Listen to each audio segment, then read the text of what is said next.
அண்ணா வணக்கங்க. வணக்கம் வணக்கம். அண்ணா தைத்திருநாளுக்காக நீங்கள் எங்களுக்கு டைம் ஸ்பெண்ட் பண்ணுறேன்னு சொன்னதுக்கு ரொம்ப மகிழ்ச்சி.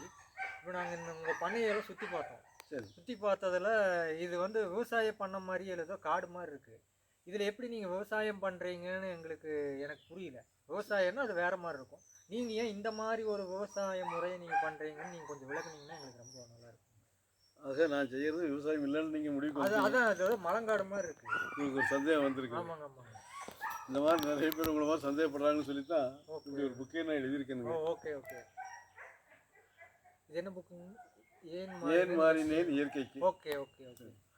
அதாவதுங்க, சரிங்க. விவசாயத்தில் மொத்தம் 3 வகையான விவசாயம் இருக்குதுங்க. ஓ சரிங்க. முதல்ல வந்து ரசாயன விவசாயங்கிறது. ஓகே.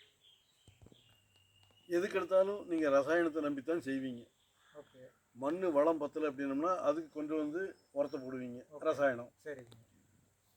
பயிரில் ஒரு பூச்சி பார்த்தீங்கன்னா உடனே ஒரு மருந்து கொண்டு வந்து அடிப்பீங்க, ரசாயனம். ஓகே. பயிருக்கு ஏதாவது ஒரு நோவு அப்படின்னம்னா அதுக்கு ஒரு மருந்து அடிப்பீங்க, அதுவும் ரசாயனம். சரிங்க. காட்டுக்குள்ளே களை இல்லாமல் இருக்காது அதான் இல்லைங்களா? ஸோ களை வேண்டாம்னு நினச்சிங்களாக்கு அதுக்கு களை கொல்லி, அதுவும் ரசாயனம். சரிங்க சரிங்க. அப்படி ரசாயனம் ரசாயனம் ரசாயனம் எல்லாத்துக்குமே ரசாயனத்தை நம்பியே நீங்கள் செஞ்சீங்கன்னா அந்த விவசாயத்துக்கு பேர் தான் ரசாயன விவசாயம். ஓகே.